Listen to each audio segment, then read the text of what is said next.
Not gonna do that. Suicider's dead. Set. I'll just watch Go. the door.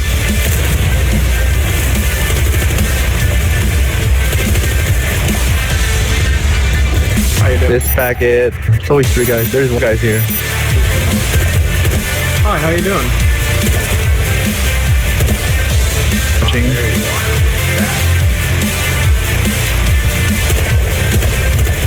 Yeah, he dead. Feel bonkers. Right? And the Medal of Honor goes to Nobody. motherfucking Morocco. This isn't a Medal of Honor. The No. motherfucking Morocco.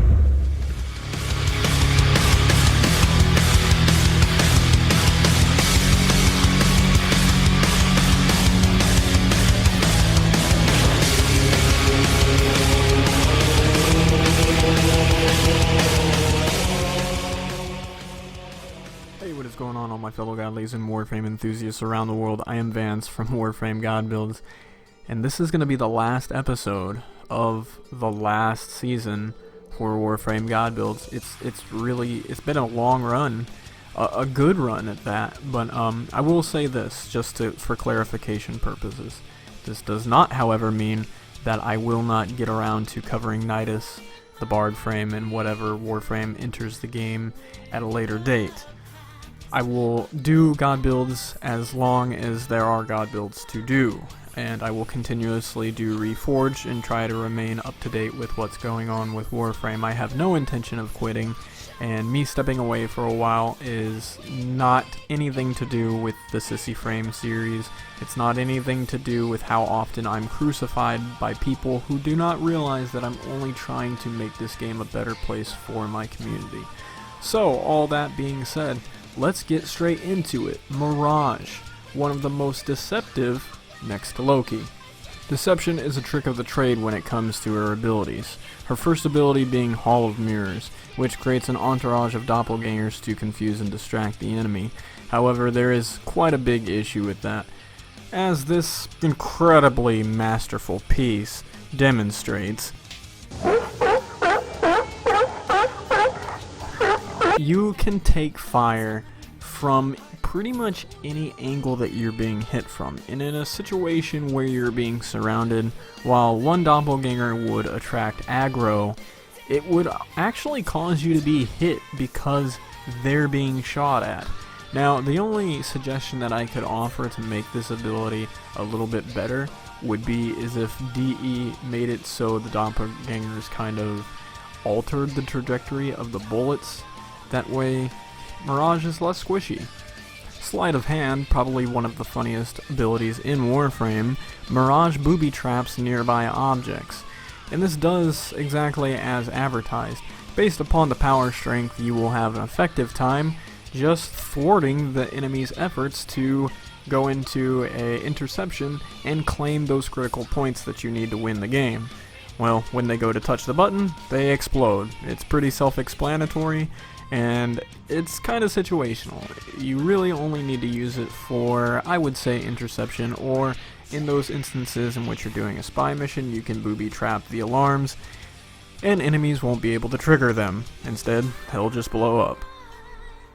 Eclipse, Mirage's third ability, lets her do more damage while standing in the light, and lets her evade more damage while standing in the darkness. To me, this seems like a power that's better suited on Equinox, but I'm not going to complain about that awesome buff that you get. In fact, I would encourage that you use primarily the third ability, Eclipse, with Hall of Mirrors, as it's going to be really effective when you start using your weapons in combat and in practice. Prism, Mirage's fourth, final, and ultimate, fires an energy prism that shoots lasers in all directions. Activating it a second time will result in blinding the enemy.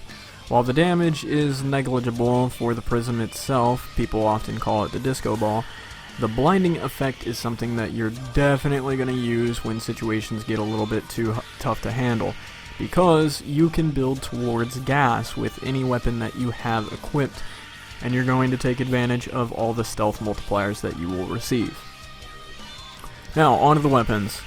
I'm probably going to end up covering all of these in reverse, since it's going to be pretty essential that I talk about the primary last and explain why you should or should not be using what we use.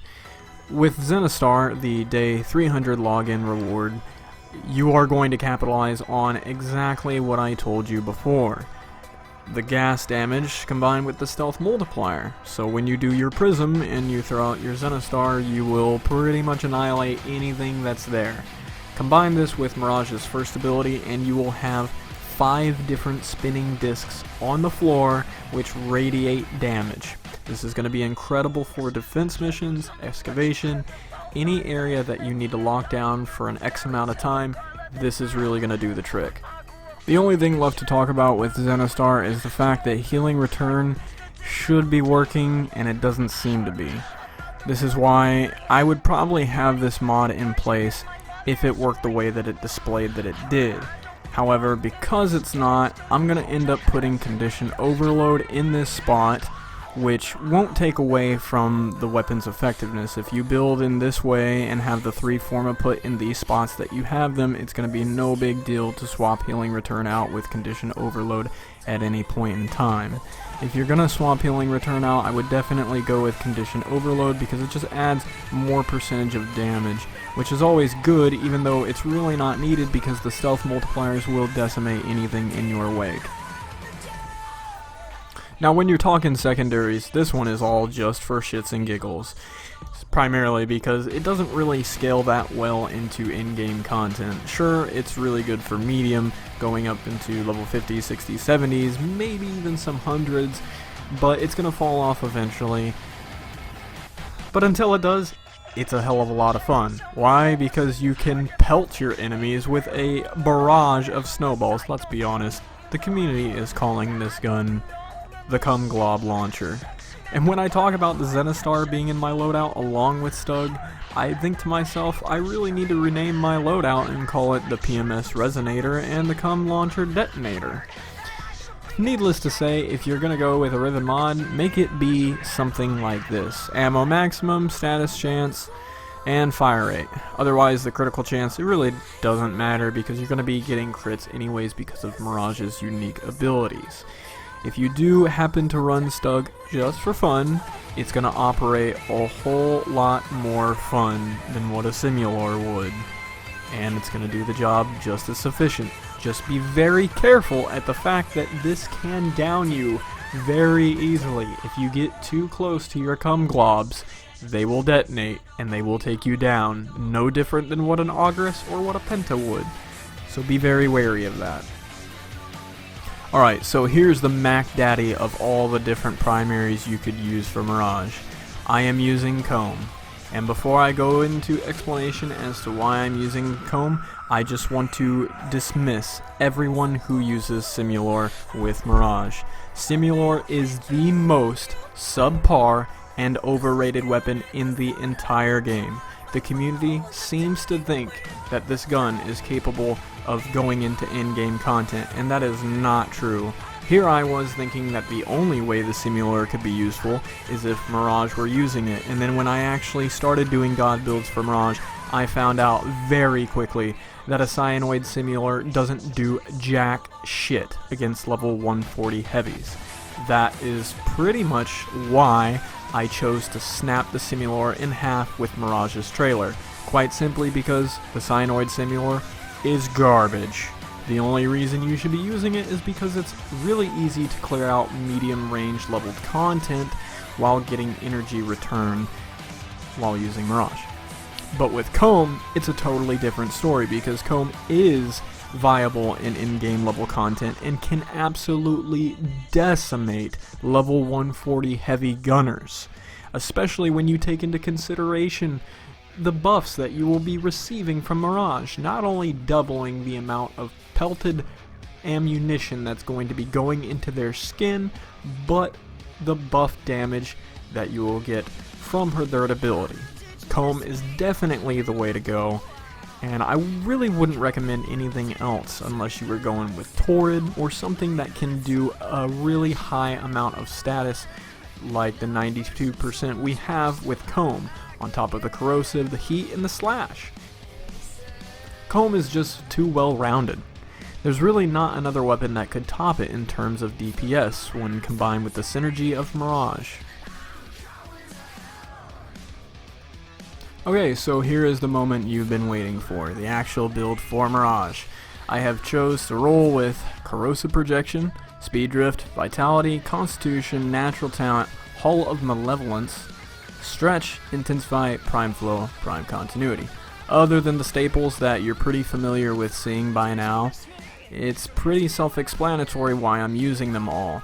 Corrosive Projection, the Vitality, the Continuity, and the Prime Flow, but the reason why we're building mostly for duration is because you really want your doppelgangers and your buffs to last as long as possible. There's a really small amount of power strength that you could consider, but it's really not a big concern. Again, with Stretch, a small amount of range that you could consider, but also not a concern unless you are going to use this in a raid, and in which case I would say pop an overextended on that bitch and proceed to blind everything on the map with your fourth. Natural Talent is because it is very painful to go through the agonizingly long animation of casting your Prism. Prism is probably the only reason why I put Natural Talent on here to begin with. So if you're not a fan of using Prism and you don't want to use it at all, you don't have to use this mod, but I would suggest doing so because Prism really helps you out in really tough situations. The Hull of Malevolence augment is kind of a self-explanatory mod to use. Why? Because the damage of your doppelgangers is increased by 5% every time you kill an enemy. So combine this with a long duration and you'll have plenty of time to capitalize on 5% stacks over and over and over again. Other than that, I'm using Speed Drift because it gives me a little bit of movement speed and that casting speed because I can't have enough casting speed with Prism. If I could get that bitch off sooner, I would definitely put probably 2 more mods in for casting speed because Mirage sorta needs a buff for animation speed. I mean, really, that Prism is a slow-ass cast. For my companions, I'm going to feature the newly introduced Taxon, even though this build isn't quite yet ready to be featured into a God builds. I haven't put any Forma into it yet, but note that if I did, I would probably go with either Calculated Redirection, Enhanced Vitality, or let's see here, maybe a Guardian or a Metal Fiber, something on that nature. Other than that, I would also go with Animal Instinct and Meta Ray. Those are mainstay staples that you should include in every companion that you put down. Vacuum, Shield Charger, Sanctuary, Prime Regen, and then these 2 unique mods. The Molecular Conversion blasts enemies within a 10 meter, converting 200 damage into shields for the Warframe. I'm choosing to use Taxon specifically because of that. Mirage is very squishy, and so she's going to need that extra help. Retarget. Sentinel will attack first visible enemy with a 30 meter radius. Well, this is pretty self-explanatory. This is going to make it so it attacks anything it sees. Just don't use this mod while you're doing a spy mission, because if you end up including it, it's probably going to ruin the spy mission for you. Because he's going to shoot first visible enemy within range, and then, yeah, everybody knows you're there. Alright, now that we've reached the climax of this build, it's time to talk about the lenses, which I am always slacking in. Why? Because I never do focus farm that much. I'm probably going to go with Vizarin because of the New Moon passive. I'm going to go straight from Mending Tides to New Moon, and then I'm going to upgrade that baby 3 times. I'm almost there with the first upgrade, but I would definitely, finish it off and go with the 3 upgraded version because Mirage is the most vulnerable when she's staying in one spot for too long. So being able to revive a fallen ally in the blink of a second makes it so you can keep moving and thus, avoiding damage as much as possible. It also helps the fact that Mending Tides is able to heal defense objectives. Should the Zennistar go down before you realize it and all the enemies group up on the pod or group up on the defense target, you can actually use Mending Tides to heal said target. And it's just so much more useful than using the lens that we've been using for the extent of the Season 3 of Warframe God builds, which is Zenuric, something we should all be familiar with now because we use Energy Overflow and Systemic Override. Other than that, Generic really isn't needed because you will be killing things at such a high volume that energy orbs should be abundant and you shouldn't have a problem with energy. Thus, we can capitalize on something that's a little bit more useful. Alright, so this is usually the point in the video when I provide my closing thoughts on the Warframe, but because this is kind of the close of the entire Warframe God Build series, I thought I might give my closing thoughts on the series itself. For anybody who has been a long-term fan of this page and has been with me through and through from the very beginning, from all the haters and all the wonderful people we picked up on our fan page, I would like to state that I am moving on into content that I fully believe you will like. We are going to be transitioning into unique content that I do without a doubt believe that you will enjoy. So there is no reason to unsubscribe to me, especially for people who have recently subscribed because they like the Warframe content. I'm not giving up on Warframe. Because of you guys and because of your awesome support, I will continuously push out new Reforged videos which update my builds, and I will also cover new Warframes that enter the game. So, I'm not leaving Warframe, but I will be stepping away from it in order to do my own unique thing and try to feature it on my YouTube page. That being said, the rate at which I upload stuff might come slower than the average YouTuber, but rest assured that I'm really going to push to entertain you guys in a way that I've never been able to before. I really want to give you something that inspires you the way I was inspired growing up as a teenager watching various movies, TV shows, and cartoons. So, if you have supported me for as long as you have, thank you so much, and I will see you again soon. This has been Vance, signing off. Peace.